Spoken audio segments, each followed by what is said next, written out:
الحمد للہ رب العالمین.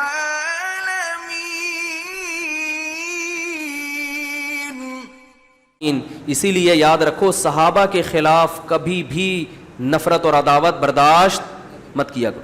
ان کی غلطیاں، ان کی خامیاں وہ بھی اللہ نے معاف کر دی ہیں، ان کی ان نیکیوں کی بیس پر جو وہ کر کے گئے ہیں. سب سے بڑی نیکی اس دور میں محمد صلی اللہ علیہ وسلم پر ایمان لائے، اس دور میں محمد صلی اللہ علیہ وسلم کے ساتھی بنے، اس دور میں محمد صلی اللہ علیہ وسلم کے حامی اور آپ کے دین کے مددگار بنے جب پوری دنیا میں آپ کو ماننے والے بہت تھوڑے تھے.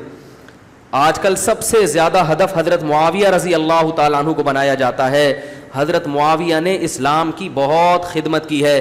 حضرت معاویہ کے دور حکومت میں اسلامی سلطنت بہت وسیع ہوئی ہے. اگر ان سے کوئی غلطی ہوئی ہے، جو ہمارا یہ عقیدہ نہیں ہے کہ صحابہ سے غلطی نہیں ہو سکتی، ہم کہتے ہیں ان کی نیکیاں ان کی غلطیوں پر بولو بھائی حاوی ہیں، وہ بھاری ہیں.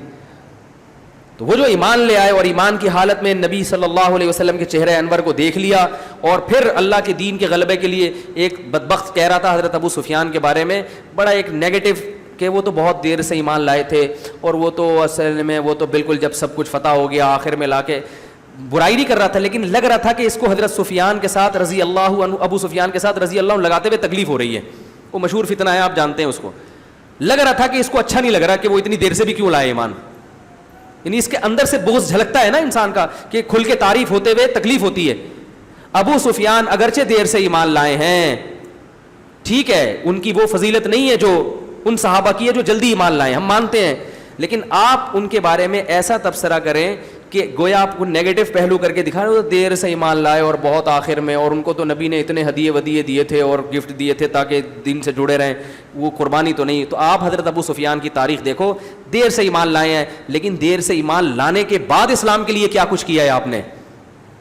حضرت ابو سفیان نے دیر سے ایمان لانے کے بعد اس تاخیر کی تلافی بھی کی ہے.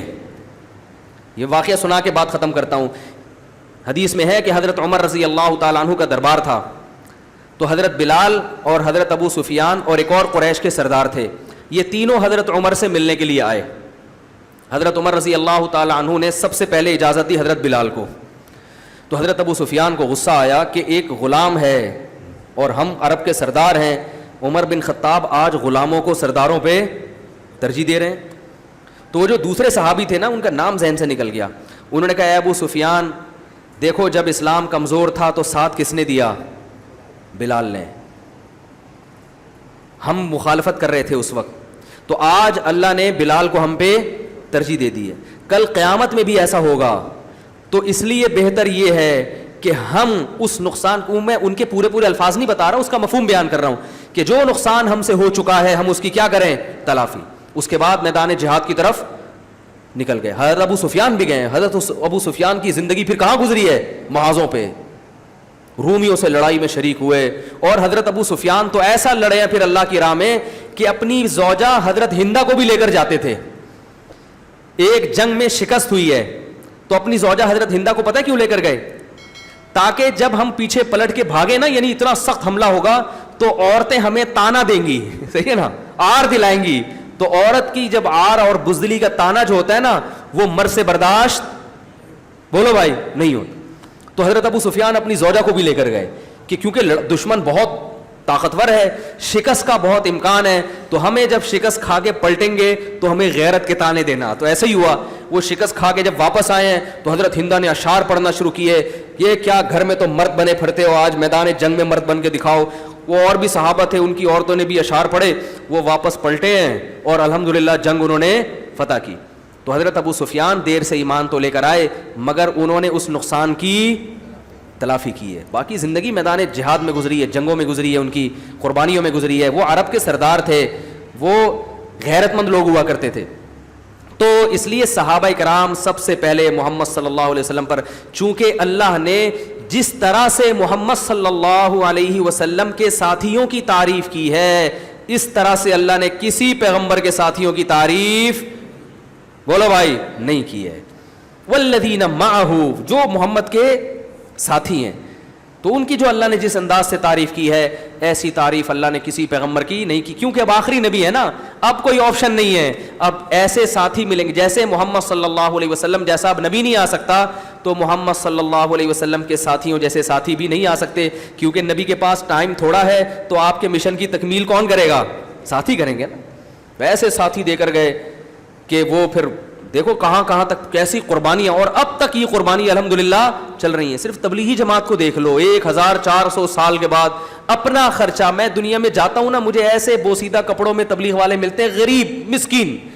میں کہتا ہوں تمہارے پاس تو کھانے کو روٹی نہیں ہے, تم اتنا پیسہ خرچ کر کے بینکاک پہنچے, تنزانیہ کے جنگلات میں پہنچے ہو, تم اپنا مال اپنی سب کچھ اپنے وسائل خرچ کر کے تبلیغ کے لیے پوری دنیا میں نکلے ہوئے ہیں. تو یہ بھی تو محمد کے ساتھیوں کے ساتھیوں کے ساتھیوں کے ساتھیوں کے ساتھیوں کے اثرات ہیں. تو سوچ لو ساتھی کیسے ہوں گے.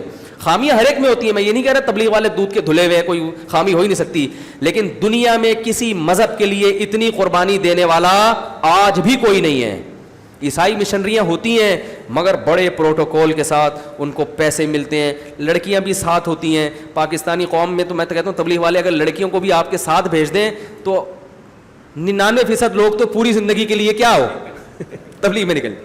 ان کی مشنریوں میں تو انٹرٹینمنٹ کا بڑا سامان ہے, جوان جوان لڑکیاں بھی مشنری کا حصہ ہیں, وہ بھی جا رہی ہیں, اور بہت کچھ جو ان کے ہاں بہت کچھ ہوتا ہے, عیش و عشرت کا سامان ہوتا ہے, وہ قربانی نہیں ہے. یہ تو قربانی ابھی دیکھو وہ جو